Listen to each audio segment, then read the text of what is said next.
Hello viewers, তো আজকে বানাচ্ছি ইলিশ মাছের মাথা দিয়ে গাটি কচু। তো প্রথমেই আলু আর গাটিটাকে একটু সিদ্ধ করে নিয়েছি। তারপরে মাছের মাথাগুলোকে হলুদ আর নুন মাখিয়ে নিয়েছি এবং কিছু পেঁয়াজ কুচি এবং কাঁচা লঙ্কা পেস্ট করে নিয়েছি।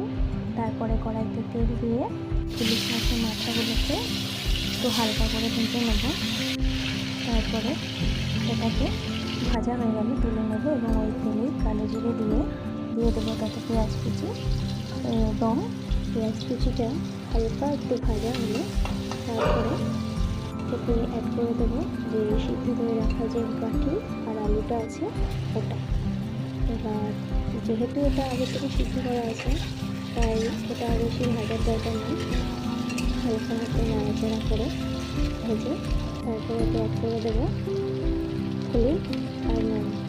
তারপরে এটাকে একটু মিশিয়ে নেব, হলুদ আর নুন মিশিয়ে তারপরে বাকি যে মশলাগুলো আছে ওগুলো পরে অ্যাড করবো।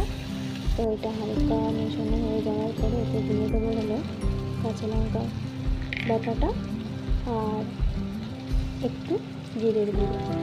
তো এই রান্নাটায় লঙ্কার গুঁড়ো না দিলেই ভালো লাগে, এই রান্নাটা কাঁচা লঙ্কা দিলেই বেশ ভালো হয়। তো এটাকেও সেই হালকা একটু নাড়াচাড়া করে নেওয়ার পর এতে দিয়ে দেবো ইলিশ মাছের মাথাটা এবং জল। তো তোমরা চাইলে, আমি নর্মাল জল দিয়েছি, তোমরা চাইলে উষ্ণ গরম জল দিতে পারো। তারপরে এটাকে ভালো করে মিশিয়ে দিয়ে একটু ফুটতে দেবো, যেহেতু এটা আগের থেকে সিদ্ধ করা আছে তো রান্নাটা খুব তাড়াতাড়ি হয়ে যাবে। এবং টমেটো কুচি আর ধনেপাতা রেডি করে রেখেছি। ঝোলটা ফুটে উঠলে তারপরে এই যে টমেটো কুচনো আছে ওটা দিয়ে দেবো। তারপরে এটা একটু সিদ্ধ হয়ে গেলে তো সামান্য একটু মিষ্টি দিলাম, যেটা স্বাদটাকে ব্যালেন্স করবে। তো তারপরে কিছুক্ষণ ফুটিয়ে নেওয়ার পরে এতে অ্যাড করে দেবো যে ধনেপাতাটা ছিল সেটা।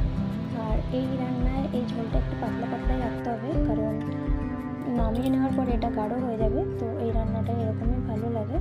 তো তোমরা এটা অবশ্যই ট্রাই করো, এটা বেশ খেতে ভালোই হয়। তো তৈরি আমাদের ইলিশ মাছের মাথা দিয়ে গাটি কচু।